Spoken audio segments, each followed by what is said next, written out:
Salam sejahtera untuk kita semua. Yang saya hormati Bapak Ibu Pintar Yancik, SPDI, MPDI, ME.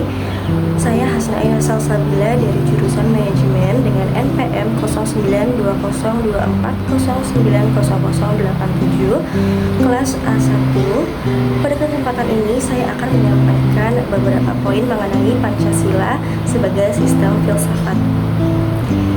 Yang pertama, apa sih yang dimaksud dengan Pancasila sebagai sistem filsafat?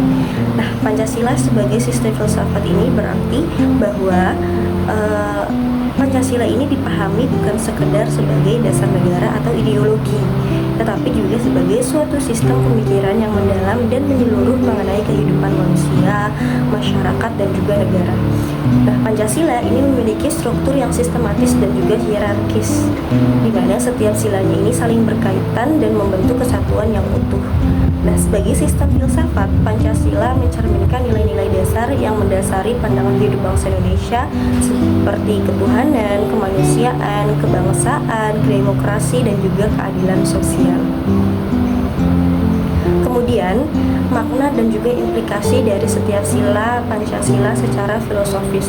Untuk sila yang pertama yaitu ketuhanan yang Maha Esa, yang mana mengakui bahwa kehidupan manusia dan negara ini harus berdasarkan nilai spiritual dan juga moral. Implikasinya yaitu negara menjamin kebebasan beragama dan berkeyakinan. Etika publik harus mencerminkan nilai-nilai moral. Contohnya ya, kita sebagai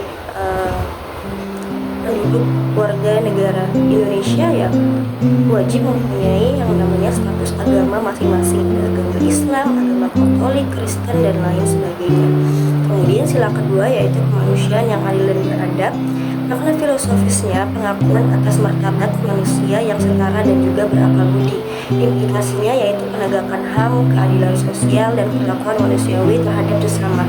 Jadi masing-masing warga negara itu mempunyai hak yang sama.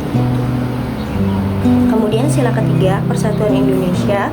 Makna filosofisnya kesadaran akan pentingnya kesatuan dalam keberagaman. Jadi menghargai pluralitas budaya dan etnis serta menjaga integritas nasional. Jadi ya persatuan Indonesia. Jadi meskipun banyak sukunya, banyak budayanya, tetap harus bersatu. Sila keempat yaitu kerakyatan yang dipimpin oleh hikmat kebijaksanaan dalam permusyawaratan perwakilan. Makna filosofisnya demokrasi deliberatif yang mendepankan musyawarah, bukan sekedar voting mayoritas. Jadi kalau misalkan ada suatu hal, ada permasalahan, itu diselesaikan dengan musyawarah. Nah, implikasinya pemerintahan harus partisipatif, transparan, dan mengutamakan kepentingan rakyat. Yang mana kalau misalkan ada permasalahan, ya harus transparan, harus jelas diberitahukan kepada rakyat-rakyatnya. Untuk sila kelima yang terakhir, keadilan sosial bagi seluruh rakyat Indonesia.